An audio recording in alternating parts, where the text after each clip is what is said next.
अच्छा friends, QC department के अंदर हर एनालिस्ट के माइंड में एक चीज ये बहुत ज्यादा आती है कि एचपीएलसी का एक्सपर्ट हम कैसे बन जाए, कैसे हमारे अंदर ये चीज आ जाए कि हम एचपीएलसी को इंडिपेंडेंटली चला रहे हो, कोई प्रॉब्लम हो उसको सॉल्व कर लें। तो डेफिनेटली इसके लिए कुछ इंपॉर्टेंट पॉइंट्स है, कुछ स्किल्स है जो आपके अंदर होने चाहिए। तो आप लेबोरेटरी के अंदर, फार्मा के क्यूसी के अंदर एचपीएलसी के एक्सपर्ट बन जाएंगे। तो वो स्किल्स क्या है, वो पॉइंट्स क्या है जो आपके अंदर हो, वही आज इस वीडियो में डिस्कस करूंगा। तो इसके लिए आपको वीडियो पूरा एंड तक देखना पड़ेगा।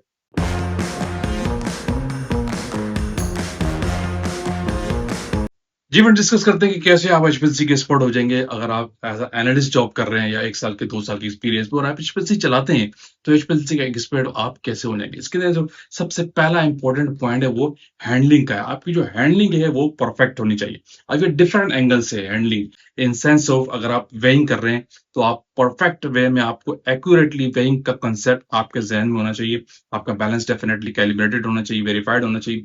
और आप जो वेइंग कर रहे हैं, बटर पेपर के थ्रू कर रहे हैं, किसी सैंपल का कर रहे हैं, प्रोडक्ट का कर रहे हैं, तो अगर आपके पास गिरउनिस पाउडर है तो नेगेटिव वेइंग की जाती है स्टैंडर्ड के केस में, ठीक है। और फिर सैंपल के वट जो आप वेइंग करते हैं, लेकिन मकसद ये है कि वो आप एक्यूरेटली वेट करें। इसी तरह फिर दूसरा स्टेप है, आप प्रिपरेशन करते हैं सैंपल की। उसमें आपको आइडिया हो कि मैं किस तरीके से सही मिक्सिंग करूंगा, मेरा सोनिकेट का जो स्टैंडर्ड है वो सही तरीके से डिसॉल्व हो जाए, मेरा सैंपल स्टैंडर्ड बिल्कुल होमोजेनाइज होना चाहिए। आपको इसमें एक्सपर्टीज होनी चाहिए। ग्लास वेयर्स आपके क्लीन होने चाहिए। किसी ऐसे डर्टी या गंदे ग्लास वेयर्स आप यूज कर लेंगे जो कंटामिनेटेड होते हैं, मैं कॉमनली कहूंगा, तो फिर उस सेंस पे आपके रिजल्ट ठीक नहीं आएंगे। तो अब जब आपके रिजल्ट ठीक नहीं है तो डेफिनेटली आप एचपीएलसी के एक्सपर्ट नहीं होते, आपको एचपीएलसी पे काम नहीं मिलता, ठीक है।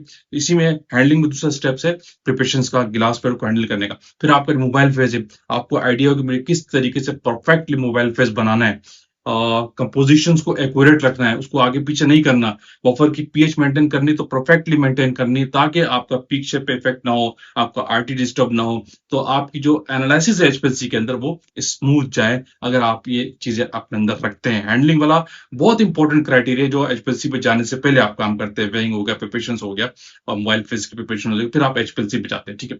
दूसरा बड़ा इंपॉर्टेंट फैक्टर यहाँ पे और काउंट होता है, जो एचपीएलसी के लोग फेल हो जाते हैं, वो है टाइम मैनेजमेंट का। आपके अंदर ये स्किल्स बहुत नेसेसरी है कि आपको आइडिया हो कि कब मुझे किस टाइम पे ये काम स्टार्ट करना है एचपीएलसी का। लेट्स सपोज आपको एचपीएलसी के 10 सैंपल मिल गए आज की डेट में। इट्स योर ड्यूटी कि आप उसको मेंटेन करेंगे, उसको आज की डेट में टाइम कैलकुलेट करेंगे। आपके जो स्टैंडर्ड सैंपल्स का टाइम है वो आपको आइडिया हो कैसे कैलकुलेट करना है, और मुझे वो जॉब आज कंप्लीट करनी है। अगर वो 24 आवर की जॉब है तो फिर आप उस लिहाज से सिस्टम को चलाते हैं, और किस टाइम मुझे मोबाइल फेस बनाना है, किस टाइम मुझे स्टैंडर्ड वेइंग करना है, किस टाइम मुझे एसपीएलसी को सैचुरेशन पे लाना है, कब आपका आफ्टर एनालिसिस वॉशिंग पे सिस्टम जाएगा, ये सारा कैलकुलेशन आपको आता होगा तो एचपीएलसी के एक्सपर्ट है।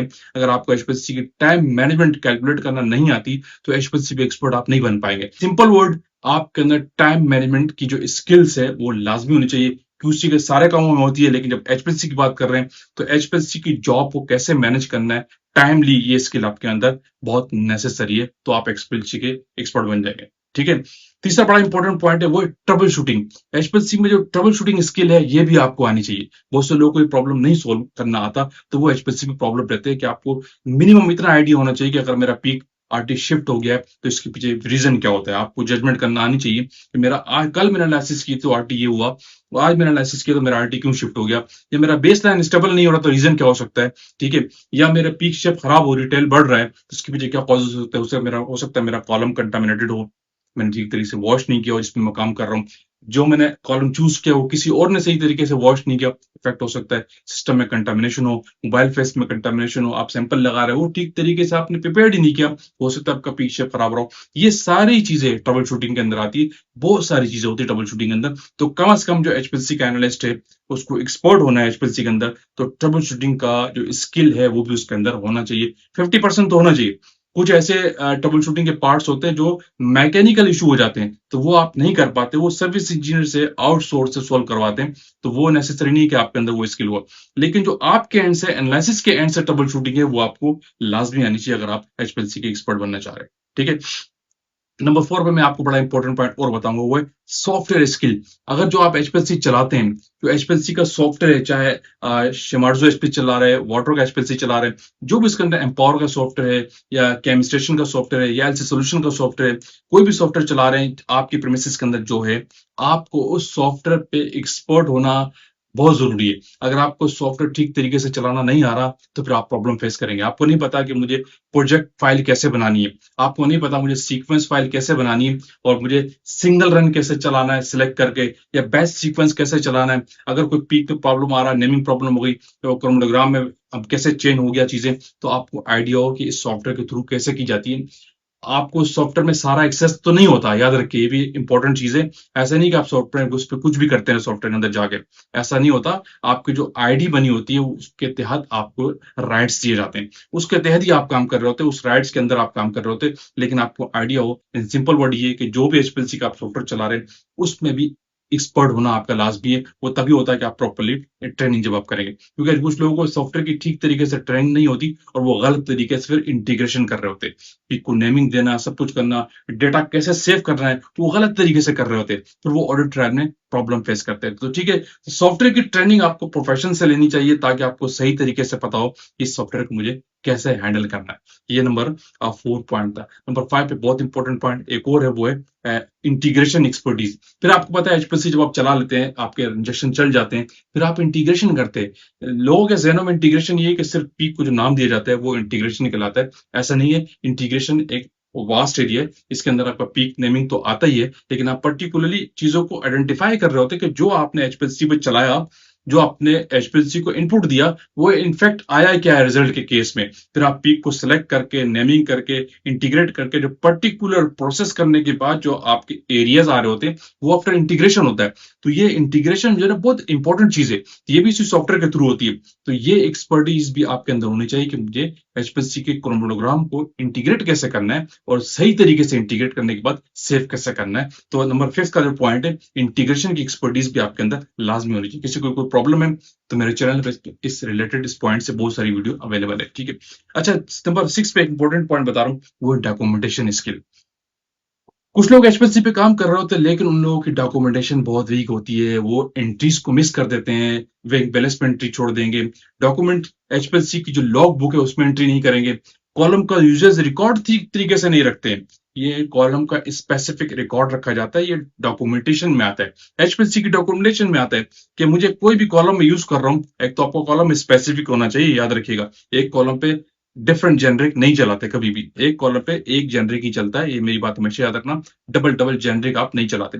तो आपको उस जेनरिक के लिहाज से, उस प्रोडक्ट के लिहाज से कॉलम को स्पेसिफिक करना होता है और फिर उस कॉलम का रिकॉर्ड कीपिंग करना पड़ता है। बहुत इंपॉर्टेंट चीज ये है कि मुझे जो कॉलम मैंने यूज किया है, इस पे कितने नंबर ऑफ इंजेक्शन लगाए, कौन सी प्रोडक्ट चलाई है, और इस कॉलम की जो थ्योरेटिकल प्लेट्स आई हैं इस प्रोडक्ट की, वो मेंशन की जाती है, और जो स्टेटस होता है वो आता है, और फिर आगे वो अपने सिग्नेचर करते हैं। ये कॉलम का यूजेज रिकॉर्ड है, बहुत नेसेसरी है ये चीज। फिर आप एचपीएलसी का यूजेज रिकॉर्ड भी होता है, लॉग बुक जिसको हम कहते हैं, वहां पे भी आपकी एंट्री लाजमी है।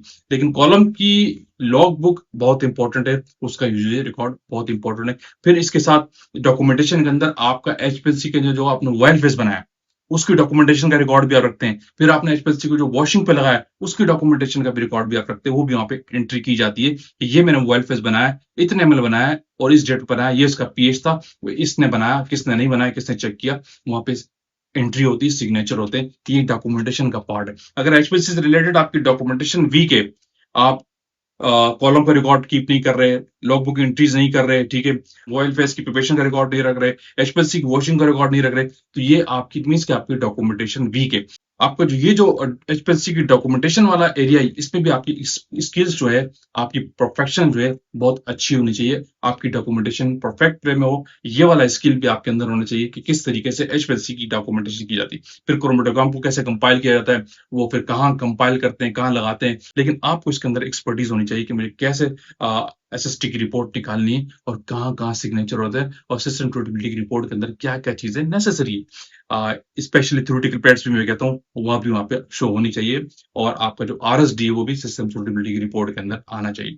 तो फ्रेंड्स, ये वो चीजें हैं जो लोग एचपीएलसी चला रहे हैं और एचपीएलसी पे एक्सपर्ट होना चाहते हैं। बहुत सारी चीजें हो सकता है मेरे जहन से निकल गई हो, लेकिन मैंने बहुत ही इंपॉर्टेंट चीज आपको बताई है कि अगर ये चीज आपके अंदर है, मैं एक रिमाइंडर आपको रिवीजन दोबारा दे रहा हूँ कि हैंडलिंग आपकी अच्छी होनी चाहिए, एचपीएलसी पे टाइम मैनेजमेंट आपका अच्छा होना चाहिए, एचपीएलसी में ट्रबल शूटिंग स्किल्स आपके अंदर होनी चाहिए, एचपीएलसी के अंदर जो सॉफ्टवेयर होते हैं उसके अंदर भी आपको एक्सपर्ट होना चाहिए, फिर एचपीएलसी के अंदर जो इंटीग्रेशन की जाती है उसमें भी आपको एक्सपर्ट होना चाहिए, फिर एचपीएलसी की जो डॉक्यूमेंटेशन की जाती है वो भी आपके अंदर एक्सपर्टीज है, तो आप एचपीएलसी परफेक्ट वे में कर रहे होते हैं और एचपीएलसी आप जल्दी सीख जाते हो और आप एक्सपीएलसी के परफेक्ट काउंट होते हैं।